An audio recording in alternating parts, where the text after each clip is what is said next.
So, in our part 1, we started off with epidemics that don't have the characteristics of the Rona. This video is going to show the people more of those pesky diseases that got pretty big, that they'd have epidemic studies about them. And some of these bad boys resemble a little bit like the epidemic we're experiencing as of the moment. So here goes nothing. The flu. There's been multiple epidemics involving the flu, and most of them got real ugly.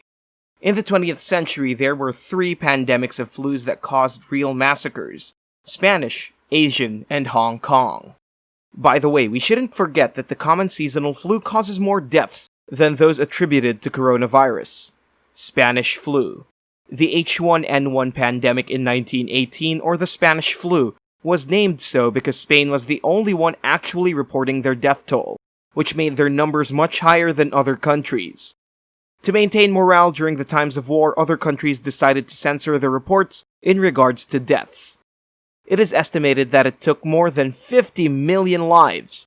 While forgotten by many, unless another flu pandemic refers to it, it was actually one of the hardest hitting cases of the flu in modern history. Asian flu. The Asian flu of 1958 followed the steps of its Spanish brother, but it was in a different strain. In the previous 40 years, the flus have been normal until the outbreak of this new one. Also, in this case, it was an innovative virus, completely different from the strains known up to that moment. It caused 1.4 million deaths, but thanks to a vaccine, it was contained and disappeared after 11 years. Hong Kong flu. Less younger viewers will remember it. It was called so because it broke out in Hong Kong in 1968. Among the nastiest pandemics of the 20th century, it was the least lethal. It caused 1 million deaths, it was highly contagious, and came with pneumonia. Fortunately, the following year it disappeared as quickly as it had appeared. Rotavirus. Not Ronavirus, but Rotavirus. A very dangerous childhood gastroenteritis that mainly affects infants and children under 5 years. It causes severe diarrhea, which leads to dehydration. It's responsible for 200,000 deaths a year, around 500 or 600 a day, and WHO considers it one of the most serious health emergencies involving children today. Dengue virus. Sinister is one way to describe this fever, which is transmitted via mosquito bites and person to person. It affects 50 to 100 million people every year, and is particularly widespread in Thailand, India, and Southeast Asia, but is present all over the world, especially in tropical regions. There's no vaccine or other specific effective treatment against it. The mortality rate is rather low, but not to be underestimated. SARS, an acronym for Severe Acute Respiratory Syndrome. It's an unusual form of pneumonia and is very infectious. It appeared in China in 2003 and began to claim victims, although less than most people thought, about 770. And from that it declined, but not completely gone. It is associated with COVID-19 both for the family of origin and the viral strain. Simply speaking, both SARS and COVID-19 are coronaviruses.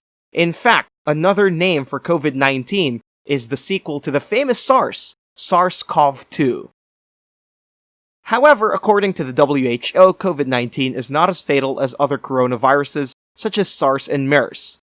In COVID-19, over 80% of patients have a moderate form and recovery, and only 2.5% are fatal, while for SARS the lethality rate is at least 9%. So what of COVID-19? After this long review of past pandemics, it seems appropriate to mention the current one. The novel coronavirus, which has been classified as a pandemic by the WHO, maintains a very high alarm and emergency level. If compared to other viral diseases we've already mentioned, that our current guest is related to the SARS coronavirus, and the difference is the mutation of the virus, which makes it extremely more infectious than SARS. On the other hand, it is less lethal. For now. Other viruses can spread in the air and stay aloft for a longer period of time in small droplets. For the current coronavirus, it's still hard to determine whether it's based on droplets or basically airborne. Among all explained pandemics, this novel coronavirus has affected the whole world a lot. I mean, look at the stock markets, businesses, and our daily lives. Everything around us has come to such an abrupt stop. All we can do now is to avoid getting infected, Stopping the spread is in our hands. What we do suggest is to stay at home and stay strong. If you can help your fellow human beings, do so. Till all of this blows over, follow social distancing, wear a mask, and most importantly, if you're sick, isolate yourself. Wash your hands often and thoroughly. This is the best practice according to doctors. Thanks a lot for watching the video. We hope you learned something new today. Please do leave your thoughts in our comments section. If you want to see more of our previous content, go check out our channel. Don't forget to like, share, and subscribe. The sun will rise again, and we'll get through this. Stay safe, and see you in the next video.